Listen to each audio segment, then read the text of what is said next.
ഞാൻ മന്ത്രിയായിരിക്കുമ്പോ ഈ മുറ്റം നിറയെ മീഡിയക്കാരുടെ വലിയ ബഹളമായിരുന്നല്ലോ. ഇപ്പോ നിങ്ങൾക്കും വേണ്ടതായോ എന്നെ? സാറിന് വ്യക്തിപരമായി ഞങ്ങൾക്ക് ഇഷ്ടമാണ്. പിന്നെ ഞങ്ങൾ മീഡിയക്കാരല്ലേ, ചാനലിന്റെ റേറ്റിംഗ് ആണ് ഞങ്ങളുടെ പ്രശ്നം.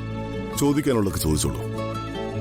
സ്വന്തം ചേച്ചിയെ പ്രസ്ഥാനത്തിലേക്ക് കൊണ്ടുവന്നതിന് ശേഷമാണ് സാറിന്റെ പതനം തുടങ്ങിയെന്ന് പലരും പറയുന്നുണ്ട്. അതിൽ വാസ്തവമുണ്ടോ? ചേച്ചി പാർട്ടിയിലേക്ക് വന്നതും മന്ത്രിയായതൊന്നും എന്റെ അറിവോടെയല്ല. പാർട്ടിയിലുള്ളവർ നിർബന്ധിച്ച് ചേച്ചിയെ മന്ത്രിയാക്കിയതാ. സാറിന് പകരക്കാരിയായാണ് ചേച്ചി വന്നതെന്ന് സാറ് മീഡിയയോടും പോലീസുകാരോടും പറഞ്ഞതോ? ചേച്ചി മന്ത്രിയായപ്പോ ഞാൻ ബോധമില്ലാതെ ഹോസ്പിറ്റലായിരുന്നു. പക്ഷേ എനിക്ക് ബോധം വന്നപ്പോ മുതല് എന്റെ നിർദ്ദേശങ്ങൾ അനുസരിച്ചാണ് ചേച്ചി ഭരണം നടത്തിയത്. ഈ സഹോദരി കാരണമല്ലേ സാറിന്റെ പ്രതിച്ഛായ പോലും നഷ്ടമായത്? ഒരിക്കലുമല്ല. ഇത് രാഷ്ട്രീയമല്ലേ. എല്ലാ കാലത്തും എല്ലാവരും ഒരുപോലെ തിളങ്ങണമെന്നും വിളങ്ങണമെന്നും ഇല്ലല്ലോ. പാർട്ടി പിളരാനുള്ള കാരണം സാറിന്റെ കുടുംബവാഴ്ചയാണെന്ന് പറയപ്പെടുന്നുണ്ടല്ലോ. അത് പാർട്ടി പിളർത്തിയവർ തന്നെ എനിക്ക് നേരെ ഉന്നയിക്കുന്ന ആരോപണങ്ങളല്ലേ. എന്റെ ഭാഗത്തുനിന്ന് ഒരു കുടുംബവാഴ്ചയും വന്നിട്ടില്ല.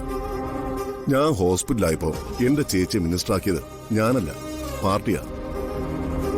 അനന്തംപിള്ള പാർട്ടിയിൽ പിടിമുറുക്കിയതോടെയാണ് സാറ് പാർട്ടിയിൽ നിന്ന് അകന്നതും സാറിന്റെ പാർട്ടി പിളരുന്നതും. അത് സത്യല്ലേ സർ? സാർ എന്ത് പറയുന്നു? ഒരു വ്യക്തിയെക്കുറിച്ച് വിമർശിക്കാനോ നിന്ദിക്കാനോ ഞാൻ തയ്യാറല്ല. ഞാൻ പാർട്ടി വിട്ടു. ഇത്രയും നാളും പാർട്ടിക്ക് വേണ്ടിയും ജനങ്ങൾക്ക് വേണ്ടിയും ജീവിച്ചു. ഭരണത്തിൽ ഇരുന്നുകൊണ്ട് സ്വാർത്ഥ താല്പര്യങ്ങൾക്ക് വേണ്ടി ഞാൻ ഒന്നും ചെയ്തിട്ടില്ല. ആരോടും ഒരു 10 പൈസ പോലും ഞാൻ കൈക്കൂലിയും വാങ്ങിച്ചിട്ടില്ല. ഞാൻ തികഞ്ഞ ഒരു ദൈവവിശ്വാസിയാ.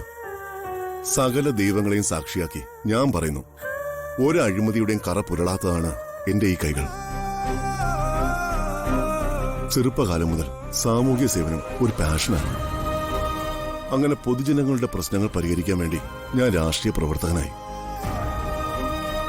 ഇന്ന് രാവിലെ ഞാൻ ന്യൂസിൽ കണ്ടു, എന്റെ കോലം കത്തിക്കുന്ന എന്റെ രാഷ്ട്രീയ പ്രസ്ഥാനത്തിലെ അനുയായികൾ. എന്റെ രാഷ്ട്രീയ പ്രസ്ഥാനമെന്ന് ഒരു പ്രത്യേക വികാരത്തിൽ പറഞ്ഞതാ കേട്ടോ, ക്ഷമിക്കണം. ഇനി ഞാൻ ആ പ്രസ്ഥാനത്തിലില്ല. അത് എന്റെ പ്രസ്ഥാനവുമല്ല.